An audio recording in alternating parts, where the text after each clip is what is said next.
Hello and welcome to this edition of A Conversation With. I'm Jim Marshall of the New Bedford Cable Network, and we're going to talk about an event today with a group that I could probably get in serious trouble with, knowing them for as long as I have.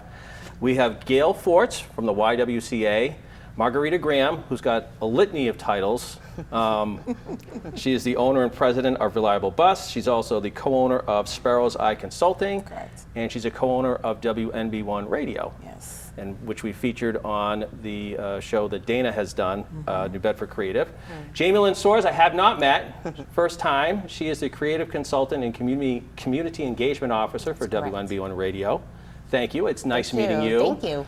I don't know how you consort with these two, but whatever. It's Birds okay. of a feather. Birds of a feather. It is okay. Great to be here today. So we want to talk about an event that's coming up in November, and I want to make sure I get it right. So it's Style and Impact Shop Our Closets, a sip and shop event, which is being held in November 22nd, and at 262 Union Street. Yeah. So this is, and we're going to let Jamie Lynn start. What is this event? What isn't this event? It keeps growing and growing. Well, I've seen, you see stuff on YouTube. It's a fantastic opportunity for women of everywhere. Right. So the long and short of it, and then we'll get into all the fun stuff as we talk. It's, as you mentioned, Saturday, November 22nd, 1 to 5, downtown New Bedford, a very high traffic area. We're going to open up the radio station. WNB1 is housed in that building. So we're going to open it up with the ladies of Luxury Tax. And we essentially are inviting the community to come shop our closets. So as friends, we've always had, girlfriends, we get together and hey, you need this, you need that. And you kind of just casually shop each other's closets already. But we figured how cool would it be to open up our closets, invite the community in to do a meet and greet with the cast of Luxury Tax, and then to also just give back to the community, which is through the YWCA. So a portion of the proceeds from our event will be going to the YW. We know they do great work in this community for countless number of years to empower women and to eliminate racism. So we're tying in that you can give back in style. And so there'll be music there, there'll be raffles, there'll be opportunity to just kind of come and mingle and enjoy it. It's fall, and as Margarita would say, you can fall into our closet. So that's essentially what the event is for. And there's so much, like when you send me the clip, Yeah. there is so much. I mean, you're talking purses and clothing and shoes and... We're doing it up, boutique style. It was amazing because we kind of just casually was like, start to bring your stuff. And then we saw how much stuff we actually had, which thank goodness. Cleaning out your closet, really. Which is a beautiful thing, making room for more. But it really started to grow as we started to roll out this idea. But again, I think the fun part is, yes, come shop the closet, but the more lasting part is come meet people that are resourceful, that are connections, that are very much saturated in our community, that can link you to other opportunities later on. So this is just the start of what it could be. And you've done this before, but it's interesting too because, as you said, it's expanded, it's different now. Yeah. But you've also made it, instead of just a shopping event, it is a social event. Yeah. Yes. What I should think is pretty unique because you don't usually see that. So how did that start? So I think with the radio station being one of our tenants in the building, and we have podcasting spaces as well, we were kind of like, okay, how could we make this an event that people are really gonna have a good time at, and it not just be just show up and look at some stuff and maybe buy some stuff. Right, that's what I think the perception is. Yeah, how do we make it something that's a little bit more inviting and a little bit more comfortable?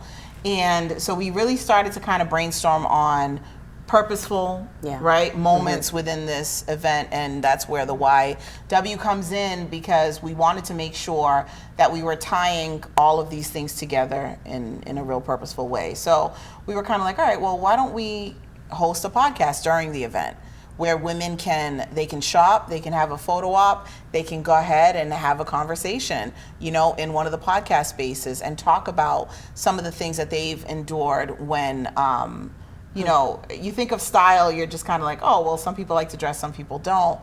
but some people really struggle with it. And I think for us, we're all professionals.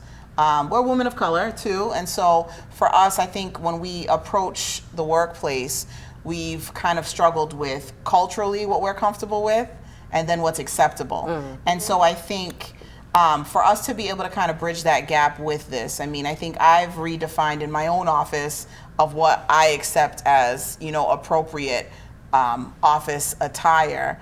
But it's difficult when you're coming up in your career and you don't always know what's appropriate. Oh, that's too bright, or you can't wear your hair that way, or those shoes are too much. That top is too busy, when culturally we're colorful people. So I think those ideas all came around, and we kind of, Jamilyn and I were like, how do we kind of tie this in? And I think being able to have, I think David Guadalupe is going to be one of the moderators for the podcast, and to have men there in that space, understanding how important it is for men to support us in that space was kind of something that we were like, all right, let's tie this all together. And we kind of came up with that idea, of having that, the podcast kind of way. So I think that answers your question. Yeah. You've talked about, when we did a show too, that there's a difference between, dressing for success professionally, and then as kind of what Margarita was just alluding to, dressing personally, like everyday stuff. But that's important, trying to find work or going to a workplace. Absolutely. I mean, no matter what we think, first impressions, are lasting. And when you walk in the door, whether it's to an interview or any place, the first thing that people notice is your appearance. The color of your skin, how you have your hair, what type of piercings you may have, tattoos, and clothing. And I think a lot of people struggle with what's appropriate, what's not. If it's an office setting, if it's a bank setting, if it's a casual setting. I mean, we're very relaxed. At the YWCA, I remember when I first started, it was very dressy, very formal, suits. I mean, I don't even think I own a suit anymore. I think I got rid of all of that. And I think, as Margarita said, as you get, further along in your career and times have changed, and, I think the styles that have changed. I mean, I'm happy if people have their YWCA shirt on it. Hello. That's fine. I had that on yesterday. Because that's how I felt that day. And that's okay to express yourself and be open in who you are and what you're comfortable in. In most places, and all three of you can speak to this, most places have some sort of dress code. Sure. Yes, absolutely. Depending on what the business is. And it's changed too, right? Definitely like it's so much more relaxed now. And I think I struggle with that sometimes with my staff, where I'm just like, oh, okay, come on. But it's so relaxed now. It's too relaxed too. I mean, if you're in a professional setting, and all three of you work in a professional setting, you do have to. You can't be too relaxed. No. There is a bottom that you can't go past. It's healthy boundaries, right? And I think that where it falls on management to be able to kind of gauge that. I think for me, I've kind of done the whole, all right, let's get my logo on the shirts, and you can wear jeans, wear the shirt, so people know that we'll do that. And I make sure my staff is well equipped with what they need to be able to show up to work appropriately. I think this event is going to open up the doors for us to really just kind of let loose.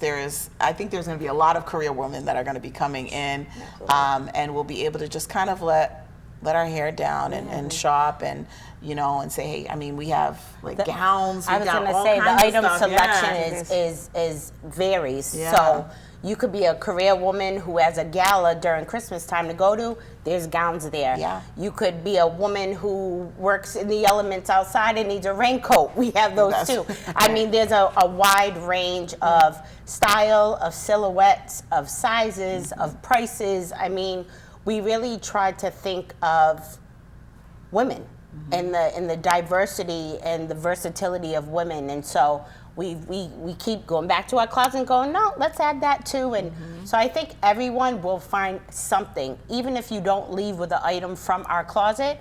Again, you're going to leave with a business card. You're going to leave with an opportunity to speak on a live platform and speak your truth, or or you just come and have fun. We'll have some music and it'll be a good time. Is it harder for younger women, and you're older, but as you alluded to, when you're starting out, I mean, the perceptions of a 25-year-old versus the perceptions of a 40-year-old Sure. about what to dress. Do you, and you're an owner, and you were, I mean, do you talk to younger women about that? Oh yeah, absolutely. I mean, we talk about that all the time, and I think back to when I was 20-something. It's I'm looking at somebody like my old boss, Yvonne Drayton, what she would wear to work. Again, the suits, very formal, but very distinguished, very elegant, always.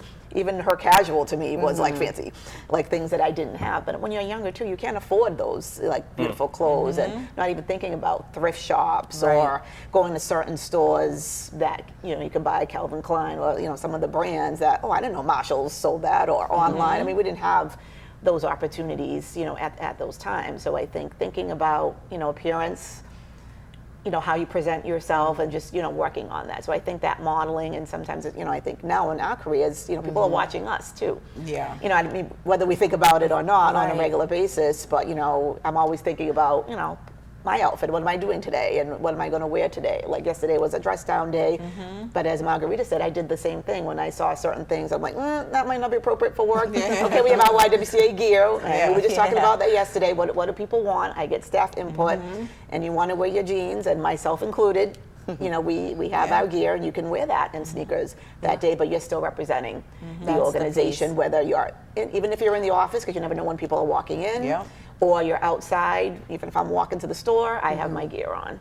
So you're still promoting at the same time. If I could add to that too, I think the generational difference is I remember having actual live dialogue with my elders, with women in the workplace who were older than me, who would pour into me. So I think some of what makes us choose what we choose is what's been instilled in us beforehand. And so we're in a generation of social media and quick instant gratification, and everything is kind of go, and I'm going to send an email or a text. There's never really in-person dialogue with the younger generation, or they don't seek it, right? I used to seek it. So I think, as you mentioned, Yvonne Drayton, who she comes dressed, I'm sure there's a process that Yvonne has had to go through with her own self internally to say, today I'm going to put on my leopard, or I'm going to, right? So I think there's evolution in personal style that often has to do more with what's happening internally than what's. So I go back to say that's why we have something like a live podcast element where we can have a little process. I think our young generation, unfortunately, they like to get to a finish line. We're still in the generation of, let me enjoy this process, because I can't determine what's at the end of that anyway, oftentimes. So I know I've worked under with the board for the Y, and she does a phenomenal job at pouring in. Let's pour in, let's have real conversations. So, is it harder though, because of what you said? I think social media has changed everything in a sense too, where you had FaceTime with people, not FaceTime on the phone. You had actual FaceTime. And arguably the three of you are role models. So are people seeking you out for your advice? How to start a business, how to run a business, how to run a nonprofit? Are the younger people talking to you about business and about being professionals? Yeah, I mean, for me, I've been sought after to discuss and have those conversations. I think I probably need to do a better job at putting myself in those places, though, to where I'm more accessible to. But I think it's leading by example. I think that's the biggest thing. Even how we present ourselves on social media, and being very intentional with what we choose to share and how we choose to represent ourselves, I think is going to be the biggest impact that we can have on the younger generation for us. I think when I step out now, I wasn't always like this, but when I step out now, it's like, okay, oh, there's Margaret. Of course, she always got nice shoes on. She got this on, this and that. But I wasn't always that intentional with, and this is where style and impact meet, right? How I choose to walk out and present myself is going to impact somebody. And so my style essentially is going to impact somebody. I think for the younger generation, it's with social media. And I don't mean to interrupt, but I was just going to say, you kind of alluded to it. It's kind of instant gratification. It is. That's what I was just going to. But that's not real. It's not. And there's a process that you have to take to get there. We talk about it a lot because I was 18 when I started my career. you know, for my father. And I saw him, he got up and made sure he dressed for work every day, you know, and I saw that. I saw him, and you knew the distinction. He was the owner. You could tell this is the way he was dressing and everything like that. He was the owner. It meant something. I go back to Mr. Nichols, Keith Middle School, Dress for Success Club, and we had little cards, and you know, it was, we would every Friday, he was a history teacher, and every Friday you dress for success, and you got your little card, and we would have to wear stuff that we would wear to like work. You know, we were kids, we were in middle school, but it's those intentional seeds, you know, that were planted. And you know, I'm hoping that if we haven't planted those seeds yet, that this event will help springboard us into that, and that we'll be able to showcase that, you know, because I think too, with our style is evolutionary. I mean, a lot of us we have fun with it. You know, we're at an age now where we're just like, you know, women get to a point where it's like, after 40, you're kind of like, I could care less what you think about my style. I feel good in it. But the difference too is now, well, two things I want to touch on. One is confidence. Yeah. You know, just experience. Yeah. You are now more confident than you were at 25. Yeah. And I think that is a huge difference in how you present yourself. Yes. The other thing I was thinking is, and you can probably talk about this with community engagement, everything you're talking about, we're talking about women, it applies to men too. Yeah. Oh, absolutely. I mean, that, you know. Yeah. Yeah. Absolutely. Yeah, this isn't necessarily gender specific. This is a human thing, right? And you talk about confidence, and I like that you brought up that word. For me, now over 40, that confidence that I could care less came from how I process experiences, not what happened to me, but what did I do because of. And so instant gratification generation, they're ready to move on to the next thing. They don't sit long enough to really understand what's happening. And I know our circle of friends, and you'll meet a lot more of them at the event, we are intentional in, yeah, girl, we're gonna show out when we go out, but before that, let's have a conversation. This conversation you're witnessing now happens frequently, weekly, because we understand that, yeah, you might look good today, but you might be really hurting inside. So, as we think of style and impact, the impact will be the process that comes after the event. We hope the event has impact, but the bigger impact is what came because of the experience of going to the event. It's another piece to their story. And as Margarita mentioned, we'll have David Guadalupe there, and there'll be a few other, Hendrik Hernandez, who's done work with the cable access before. There'll be a few men making appearances, hopefully, that can sit in the live space and say, hey, ladies, or hey, men, you need to support places like the YWCA. You need to come down, tell your girlfriend, tell your whoever, because there's something happening here. And I think sometimes when you hear it from the population that looks like you, it's like, eh. But if you hear it from somebody on the outside of that who says, no, actually, that was a really powerful thing that was happening, it kind of it makes your ears go, oh, maybe I should be paying a little more attention. So we do invite everybody to the event. There won't be men's clothing there, but I mean, if you feel like, you know, some men like, hey, gender, there's gender fluidity too. So, I mean, everyone is invited, and I think, again, there'll be something for everyone there. Do you think that the conversations as we're talking about, are there enough of that? Is there enough conversation between women to talk about, or do you feel that women still feel, and I'm a majority now, just alone and nobody understands what they're going through? Because it's still different. There's still roadblocks. I feel like there's more conversation that needs to be had, but I don't think the conversations aren't being had. I think there needs to be more of them. But you know, I think it's hitting them when they're younger. I mean, there's a lot of things within, like, middle school is such an impactful age, and I think if we're able to get back to how things used to be with like life skills classes in the schools and everything like that. I mean, there's so much that doesn't exist now within the school system. And so how do we as a community combat that? Because when you talk about empowering women, they have to really be empowered at a really impactful age. And that starts when they're young.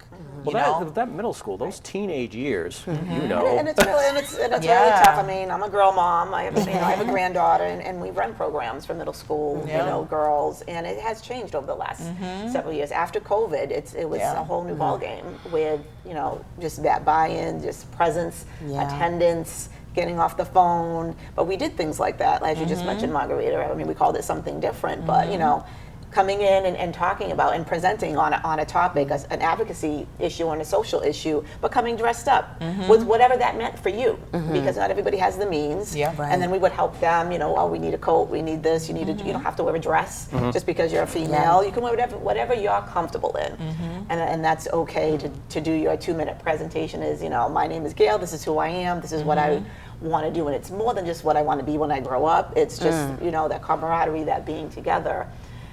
And it's been a struggle, to get back to that, but it has to change, and we have to change with the times and meet everybody where they're at and what their needs are. And not everybody has to wear high heels and a dress, or a suit. I think those days have changed. I had somebody say that to me on staff, well, you always wear your hoops and you always wear. I said, well, that's me. That's what I'm comfortable in. So if I'm the leader and I'm setting the standard, then they're probably thinking, well, then it's okay for me to do it. Right. And if it's not, I'm going to tell you, that T-shirt, what it says, maybe Well, not. you can't. I mean, you can't walk in with a tank top or a tube top and jeans and flip-flops. I mean, it's just not going to fly in a professional setting. Really, in many settings. Other than, I'll be honest with you. I mean, I'm a huge fan of school uniforms. I love that. Where they can go and be, okay, there's a time and place. I think it's knowing that too. It's knowing the time and place on what is appropriate and what isn't. But I think if you take out the element of we're all the same, you take out, you input that element of we're all the same. If kids all had uniforms in every school, then there's no, you know what I mean? There's none of that, tension of, oh, well, they got this and they got that and they got this and they got that. And if we had more community programs where we could partner with the school system and say, hey, let's educate so when they do come out of school, they understand how things work. They understand you can express yourself and this is how you do it. This is how you do it in the right way, but in a way that is inviting and it's not going to feel like you're holding yourself back either. the hard thing too, when you talk about the middle school, is that's the age when they start getting the cell phones. Yeah. And it's different. Which is crazy because I didn't have any cell phones. But it's different from when you guys were all. We didn't have cell phones. But exactly, that's the difference. I'm so glad we didn't. and that's where the FaceTime things, kids aren't on. Kids aren't talking to each other anymore. They're on the phones. Yeah. And they just see different things that are computer generated. It's not really real. The filters, those pieces in it. And I think this is just more about, style and beauty or what you think that is, as Jamilyn said. This is really about having conversation, and that's just the vehicle of how you, individually express yourself by, how you're feeling today. It's I don't feel like doing my hair today. That's why I cut my hair. No, it's it. And you said, and I've always short hair. But that, again, I probably wouldn't have done this 20 years ago. But as somebody older, but I'm confident in no, I'm cutting my hair, and I'm just going to do it. And I wanted to do it, and my style has evolved and changed. And it's a journey, right? Over to the get there. I think if we have the opportunity to share, our journeys are no different than the teenager that is going through their stuff now. I think it's like when you're raising kids, sometimes the kids think, oh my God, you don't have no idea what it feels like, as if you were never that age before. You were just born this age, and now you have all this wonderful wisdom. There's a journey, right? And the more and more we open up and we share our journey, the more impactful we can be, and the more I think insightful the younger generation will be into bridging that gap. That and gap. I think it's important too for women, say 20 to 30, to talk to the younger generation too, because there's so much experience that is gained in that age in that span versus a 14 to 18-year-old too. Absolutely. And I think they could relate more to those kids, and vice versa. I think you learn who you really are in that time frame. I mean, from 20 to 30, you're experiencing everything. You have all the energy in the world. And earlier you had mentioned planting seeds, right? And I love the analogy of just growth of seeds. That's just the nerd in me. But I feel like the younger years, youth years, elementary school years, there's a lot of seed planting happening, right? And we got to be careful on what kind of seeds are being planted there.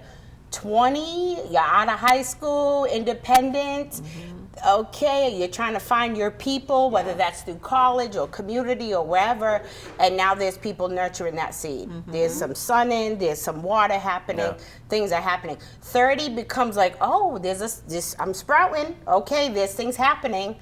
40 is like the polishing. It's like there's a blooming that happens, at least for me after 40, that I'm like, oh, that's the flower I am. That's what the seed was supposed to be. Yeah. And then after that, I'm ready for the journey because I feel like now there's a full awareness of self. And your confidence level goes up at that point, too. Absolutely. But again, it's because I allowed process to happen. Yeah. The seed, we could have looked at it just under the surface and said, I can't see that it's not happening fast enough. Instant gratification is not happening fast enough. So let me stop watering it. Yeah. Community allows for the watering to still happen. And then I don't have to be the one to wait for the whole flower to show itself. Right. It's just getting in the space of the right people to help really nurture that. And then you add style on top of it, and it's like, you're walking and doing your thing and really enjoying yourself in a different way. And we have like 3 minutes left, Sure. but I just want to touch on, you mentioned something before the show, community. Yeah. This is kind of a great community to talk as we're talking about this stuff, because people know people. Yeah, I think as Jamilyn was talking, I remembered North Star years ago, Maria Rosario had asked me if I would take a young girl, Michaela was her name, if I would take her shopping.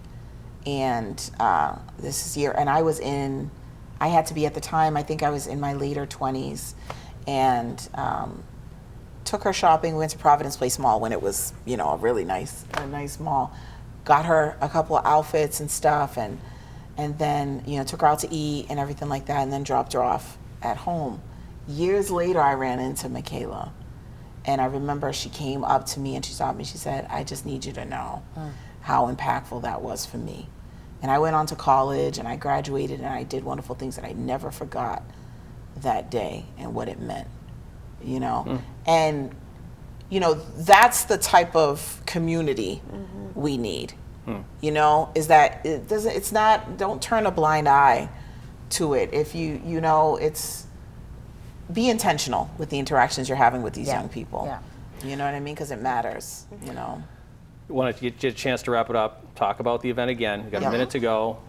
Where, when, if people have questions, who can they get in touch with? So Saturday, November 22nd, 1 to 5 p.m., unless you're fortunate to get a VIP ticket. We do have 10 exclusive tickets available. I believe now probably much less than that. But they get an opportunity to come a little earlier, do a little early bird shopping, get themselves a signature cocktail and all of the bells and whistles. Again, 1 to 5, 262 Union Street. That's a Sparrow Eye Consultant business. It's at the top of Union Street. Music, shop closets, donate to the Y, raffles, photo ops, live podcasting, all of the things. But just come in and enjoy the opportunity to further connect with the ladies of Luxury Tax and the radio station. Any questions, who can they talk to or reach out to? Oh, our email. Ooh.